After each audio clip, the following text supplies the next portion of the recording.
Okay, so I'm here on Busch Blvd at night, heading west from the Temple Terrace area. And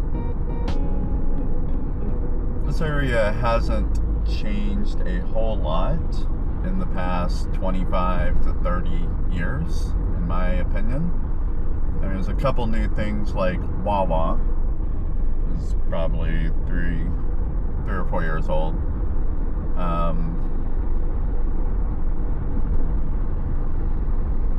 But there's still a lot of old structures like this shopping center over here to the right. I don't know what it was originally, but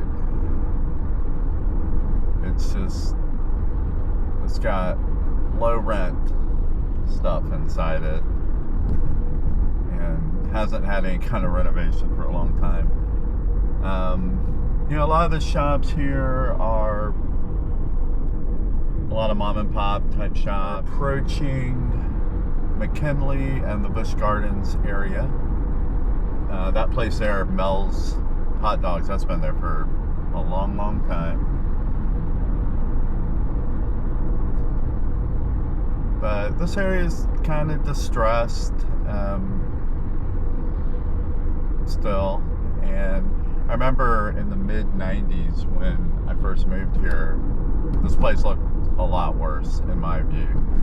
And as someone who had moved from the Orlando area not long before that, I was just flabbergasted at how horrible this area was, because I was used to the tourist area having nice landscaping and beautification, and everything was kept up pretty well.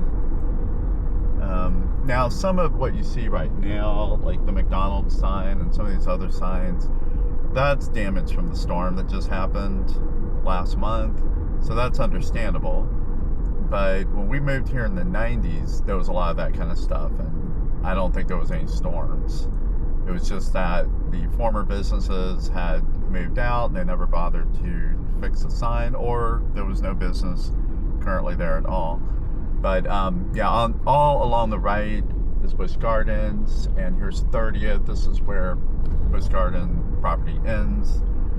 But of course, a little bit of the history. This area was and still is a working class kind of neighborhood, but it was though a more of a, I think, a middle income area, maybe low middle income area, but now it's just low income, and it's been that way for a long, long time. But as far as the history of Busch Gardens in that area, originally it was a military base, Henderson Air Force Base, during World War II.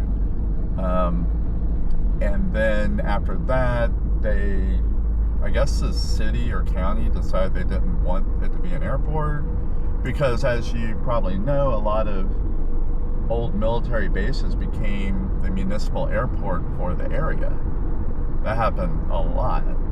But in this case, it, I guess, was sold off to industry, to manufacturers. And so you have what's now the Yingling Brewery. That was a different brewery. Before that, it was Stroh's, which I don't even know if that beer exists. Of course, Busch Gardens started with the brewery, and eventually they tore that down after many years of it being alongside the attraction. It was part of the attraction originally, and then of course the theme park just kind of became everything about it. But this area was somewhat industrial and surrounded by the working class neighborhood that worked at a lot of those businesses.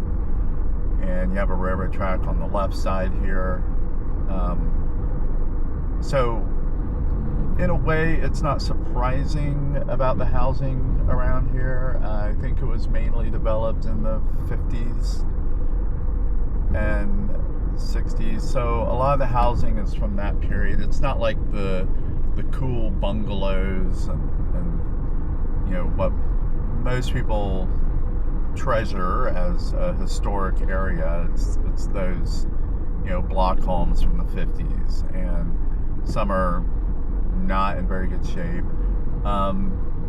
But you know, after those families, you know, eventually moved out of this area, moved to, you know, Carrollwood or Lutz, places like that. You know, the property values were going down. The area kind of got left behind, and people who could afford lower income properties moved in. You know, the low income folks, and a lot of them were turned into rentals. A lot of the properties that were vacant or had homes that, you know, the person who bought it decided to tear them down and turn them into some kind of multi-tenant housing. You know, open those up to lower income families.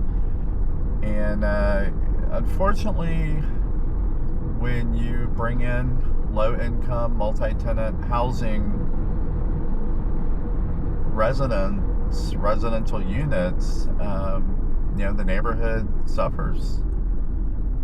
It just does. And because you have people living in there that they don't really have a stake in the property and the community even. They just live there. Which, I don't know if that sounds harsh, but that's just how it is. And they don't take care of it as one would hope.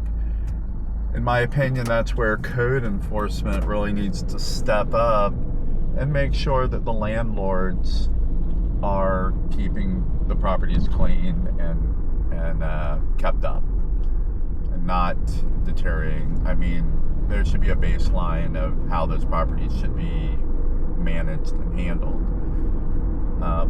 You know, also in that area, in this area and back from where we came, there are several mobile home parks. And yeah, unfortunately, mobile home parks are pretty much these kind of mobile home parks from the back where we came from are low income mobile home parks.